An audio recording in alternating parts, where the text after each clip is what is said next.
when I'm making the new family of darks, I'm not actually, what was I going to say? I lost my train of thought. Sorry, I got a call and kind of, I got lost here.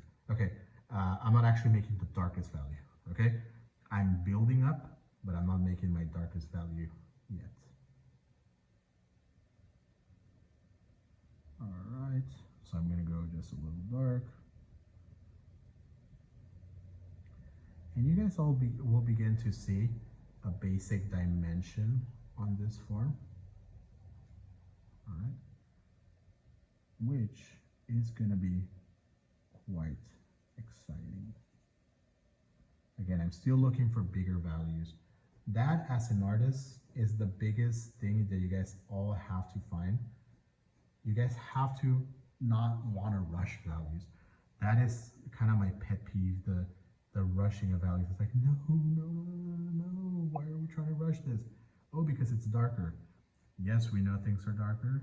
Yes, we know that we could also build up the darks and not rush the darks. If you guys rush the darks, then you guys are going to have a hard time finding the midtones. One of the things that we're actually doing to know what value we have to reach, do you remember that initial contour line? Those outlines that we made? Those contour lines will actually help me reach my darker values for me to try to get rid of these lines. So I like these lines, but it doesn't mean that I have to keep them, okay? Doesn't mean that I have to keep them for forever or at all. I'm gonna actually lose some by making a value that is roughly the same, all right? So here we go. I'm gonna build up this value here. I'm gonna build up this value here. And don't forget, if you guys need to read the methods, I'll go ahead and I'll post them on the Google Classroom once I'm done with this video. But I'll just repeat. To me, the most important method that you guys should be looking at is still the Charles Bard drawing course, followed by the Loomis method. If you guys just want to learn basic proportions of the human portrait, the Loomis method works pretty good. All right. And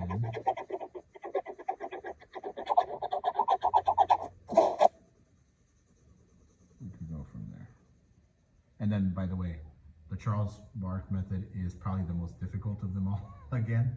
So even though it is the beginning book that I recommend, it's also the ending book that I recommend. And many artists, you guys, you can look for artists like Casey Bao. You guys, those of you who have been with me for a while know which artists they are. Cesar Santos, all these different artists, they'll all tell you, they don't, even like myself too, I don't pick a style and just like get married to it. I think they all have something to learn. Okay, they all have something to get picked up from the other one. So if you guys practice these styles enough, at the end you guys are just gonna make your own. You know, you guys are gonna make the one that works for you the best. All right. So here we go.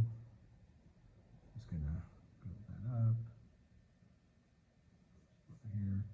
Build my values up over here. And once you do the nose, you know, the nose looks pretty good. This value here will probably still fall under a new shadow. A new shadow right here.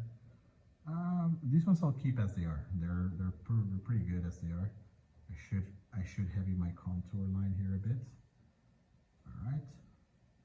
And I'm gonna make this one a new value.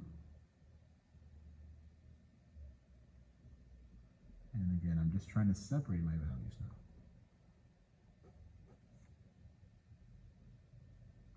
Be confident with your hatching line. Hatching is almost just a practice of how structured and how careful your hand should be. You know, how to approach your hatching line is really important. And you guys will hear me nag about this. If you guys go into a classical school, those of you who are ever thinking about going into a classical art school. But if you guys want to understand classical school, because I went to a classical academy as a kid, and this gets built up as an adult, and it gets built up, kind of as a professional artist, and also as an independent artist, the artist that gets to take their own choices, make their own style. Okay, so what happens in classical art school, you start, oops, sorry, I think I kicked this thing, stop that. All right, in classical art school, you start with drawing flat, that they call, okay? And drawing flat is pretty much just drawing two-dimensional planes, usually no background, it's just drawing the subject matter, okay? Then, if you guys are doing figurative or whatever it is, it doesn't have to be figurative, by the way, it could be still life or many different things.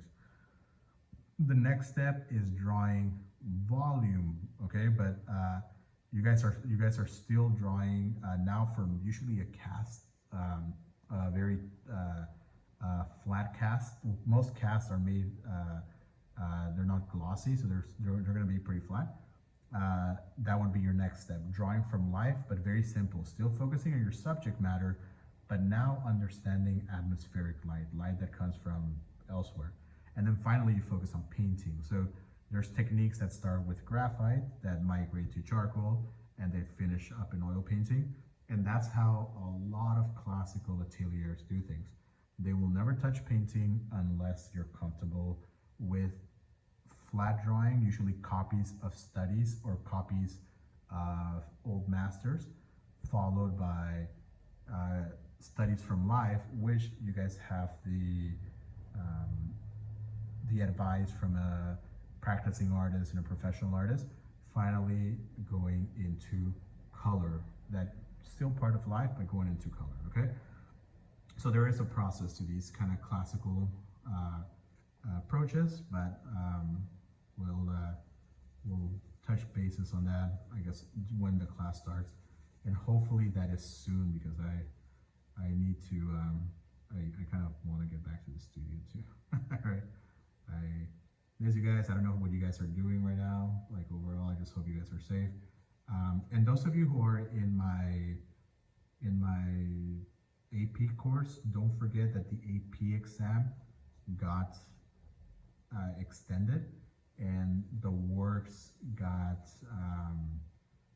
became less. Okay, so you guys don't actually have to make the 15-piece portfolio. I think I emailed you guys. I think it's now like a 12-piece portfolio or a 10-piece portfolio. Yes, right. And what else? 10-piece portfolio, and instead of doing 5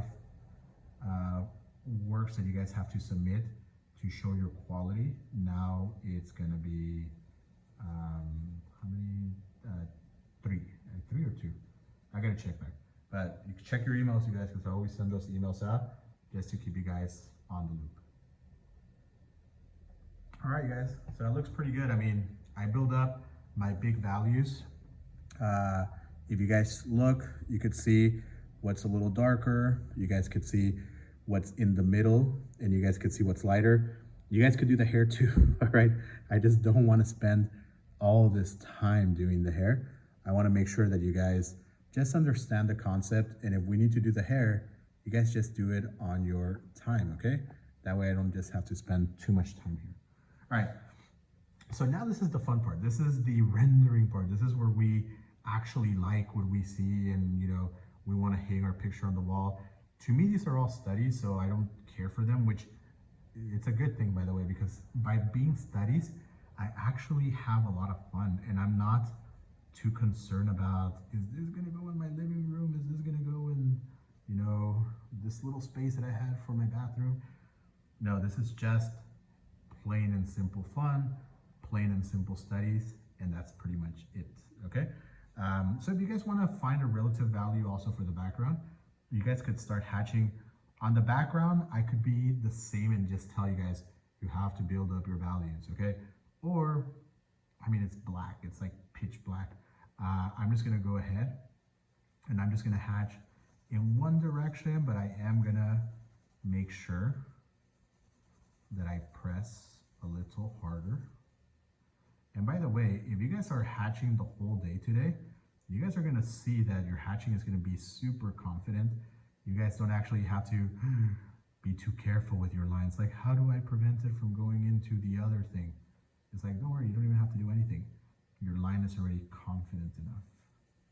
So see, I don't even have to do anything. I'm just pushing my hatching, and I'm not getting it into my portrait itself or the cast study. All right. There we go, and I could just go all around. I'll let you guys finish that part. It's not hard, it just takes time. All right, so now we're gonna start hatching we're gonna start cross hatching, okay? The cross hatching part, you guys, is really, really important.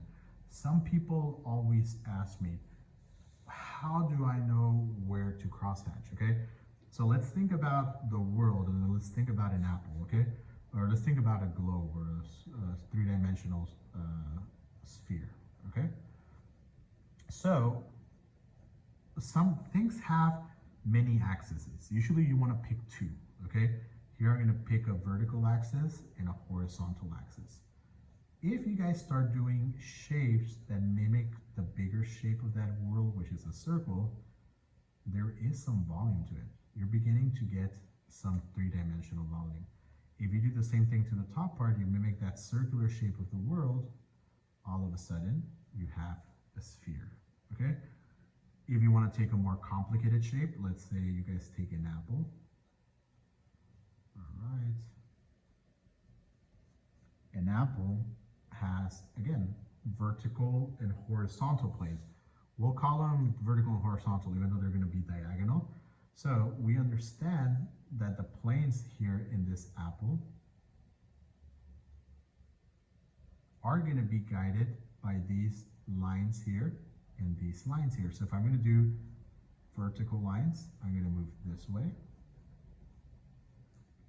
If I'm going to do vertical lines, these are almost kind of in the middle. I don't know if they're vertical or horizontal, but they're kind of in the middle. You guys just have to move that way. And if you guys are going to do horizontal lines, you're going to have to move with the shape of these lines here. Okay? There we go. There we go. There we go. And there we go. All right? So that is my vertical versus horizontal. Now, if you guys are really having a hard time understanding this, I usually do a little study with my young students, which we draw a hand, and then each hand has a finger. I'll just do them very simple. Okay? And what we want to do here is every place we have a straight line, nothing changes. When we have a finger, we have a round line, round line, round line, straight line, round line, round line, round line, straight line, round line, straight line, round line, straight line, round line, straight line. And what happens here, all of a sudden, we begin to see the dimension of the hand and the fingers by actually changing the shape of the line. All right, so now what I'm going to do on this guy here, I'm going to start looking for my vertical lines, because I mostly did horizontal lines right here. And I'm going to start with the eye over here. So here I'm going to choose this line and this line to make my rest of my values. So first I'm going to do a vertical line, even though it's kind of diagonal, and then just fade it away. Then I'm also going to use this horizontal line and then just fade it away. All right. And what happens now is something that's really interesting, and that's what I wanted to show you guys. You begin to lose your lines, okay? What happens with your lines, now they become bigger values, and your picture gets cleaned up a lot too, okay? Here, if you had a little messier lines, you guys could always go to your kneaded eraser and just go ahead and just dab on some of these unwanted or unnecessary lines. So here, remember this line that we had here, this diagonal line? We'll call it the vertical line, even though it's diagonal. For that, I'm going to start hatching heavy, and then I'm going to fade my hatching away. And what happens to my line? Just as on the top, I no longer have a line. Now I have a dark value next to a lighter value. remember what I told you guys. If you guys wanted to clean up your drawing and get rid of these lines here, the grid lines from the last session, you guys could definitely do that. I am not a big fan of that because I prefer to show my concept or my process of drawing. But if you guys really want to put this up in the house and it's like, well, it's like classical drawing, you know, that we had to do, then just go ahead and do that vertical line and you'll be fine. So over here, keep those, erase those vertical lines. Here I'm gonna just go ahead and value this part here. I'm not gonna be as heavy though. Now I'm also considering how hard I need to press for things, okay? I might need to press harder on some things, lighter on others, but now it's the time that we decide that. Now it's not big value, big value, big value. Now it's actually smaller values. Now it's smaller areas, but never lose concept of the big areas. What happens there is that you can make this as dark as this, when in reality they're not. So you want to make sure that you're always looking at your bigger picture, because if not, you might lose reference for that big value there. Okay, so I'm just valuing that in. So this is one of the darkest areas of the nose, not of the picture. So I want to make sure that I build up my darks enough, but not enough as I will build up my nostrils area. Well, I guess just my nostril, because it's only my left nostril that's really dark, or the right nostril from where we're seeing it. His left nostril are right. So here we have edges, here we have values, and here we have transitions. So I'm going to continue to build this up. Just have fun, you guys.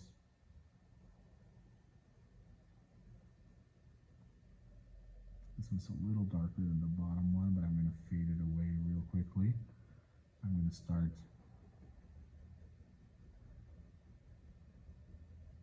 the other direction for this side over here.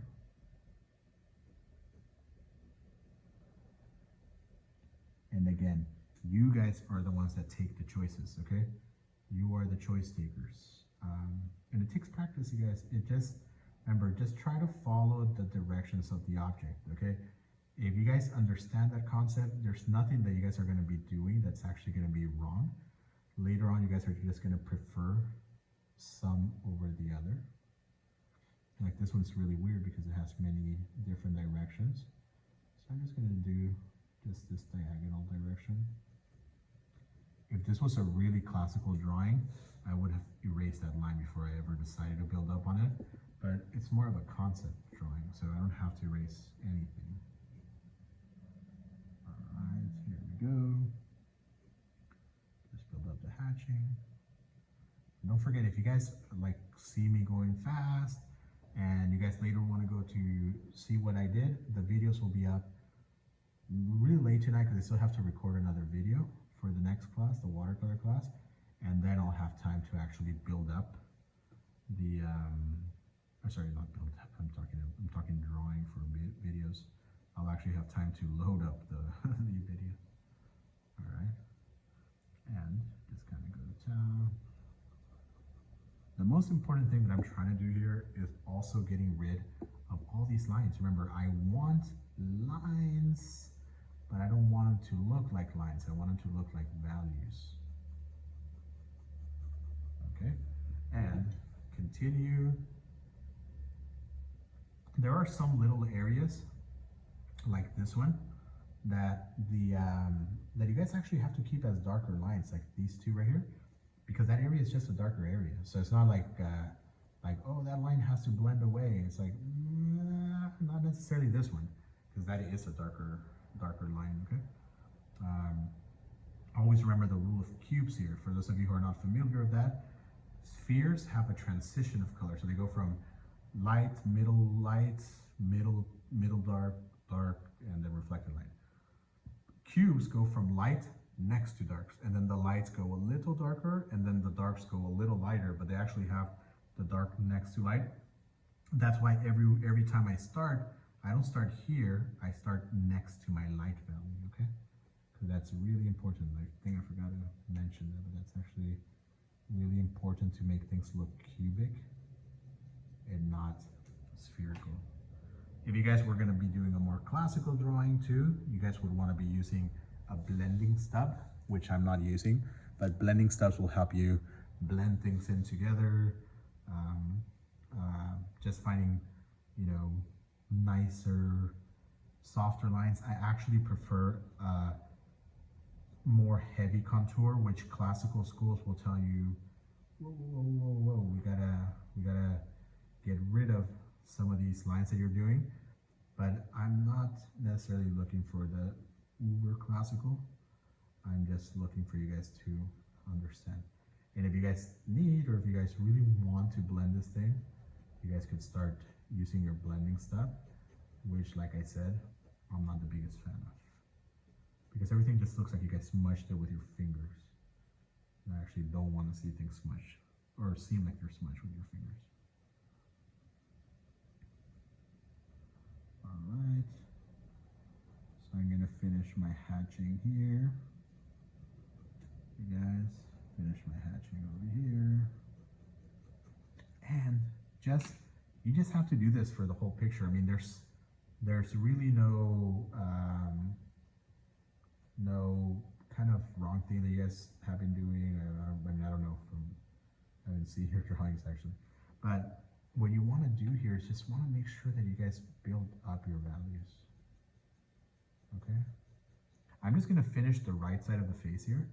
Once I finish this, I'm going to talk about the last main instruction, and then I'll let you guys go from there, and I'll let you guys try to figure out how the drawing gets built up. You guys could also show me your drawings. I'm always trying to get you guys to submit some of your drawings online. It's okay if you don't like them. It's okay if it doesn't look like the picture, but that at least gives me an idea of how to critique you guys properly, okay? I'm not trying to critique you guys by just like, whoa, what is this thing? Like, it's not anything. No, we have to understand what you guys did wrong, what you guys did right, and try to figure out how to grow from there, okay? So I do want to see your drawings. That's how we grow. Critiquing is really, really good. That's why I actually want to see your drawings. So let's say you're done, okay? Obviously, I've got a ways to go, but some of you guys just spend the rest of the fun time finishing up the neck, finishing up the hair, and just having fun with this.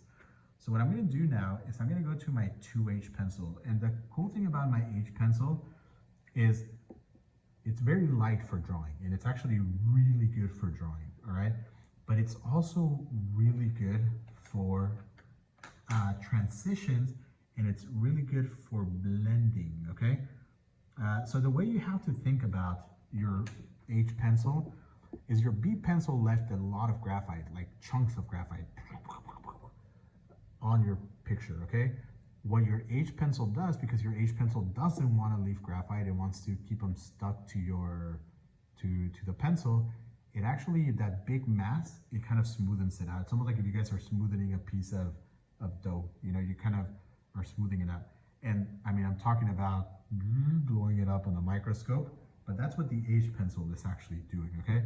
So if you guys have some transitions that you guys don't like, but you guys like the big value, you just go with your H pencil, go over your B pencil, and then just soften it away. You guys are gonna get a cleaner drawing and a transition too. But just like everything else, you guys have to remember, the pencil doesn't do miracles, okay? So it's not that the pencil's not gonna do the whole work for you. If you guys only press hard with the H pencil, it's not gonna fix your drawing. If you guys press soft in some areas, but let's say here, I wanna actually go darker. I wanna make this a dark area.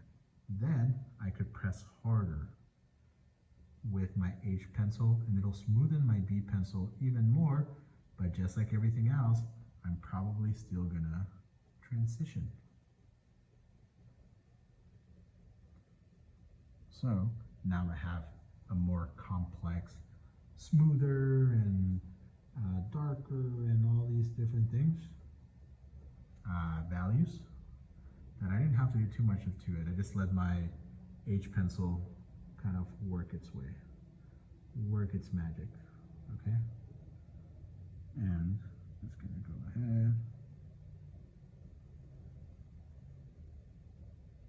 and just work that in, work that in, work that in, that little corner in,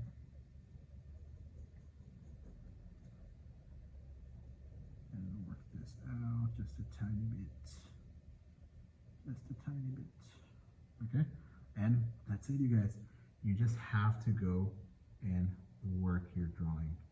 I know you guys are great artists, you guys understand this, and most of the things with arts, it's practice, okay? It's not gonna miraculously happen, it's not gonna, you know, things don't just, even if you guys are good, practice is much more important than being good, okay? Good has a limit. If you guys practice and understand and you guys build up, that is, I mean, the most essential thing that we ask for our students. Okay, so I'll let you guys have fun with this. If any of you guys are chatty or have any questions, just let me know now, and I'll probably finish up the drawing during the week. I might not. I'll see how many videos I'm doing, because I prefer more of a gestural drawing, and I'll post that video up on Tuesday or maybe Thursday, because I still have to record other videos. So we'll see on that end. That's just like a bonus video, but that'll kind of help you build up on what we're going to be doing on the next session, which is going to be a more natural portrait using these techniques and using charcoal. You guys, like I said, look for that Charles Bark book. If you guys want to buy it online, it's like the best investment you guys could do, I guess, in this time right now. If not, try to still Google his plates, and you guys could actually use them as practice. They're really, really interesting, and they'll really help you out with your drawing process, and just make you a good artist, okay? So let me know if you guys have any questions. You guys could continue to build this up, but if you guys don't have any questions, I'm just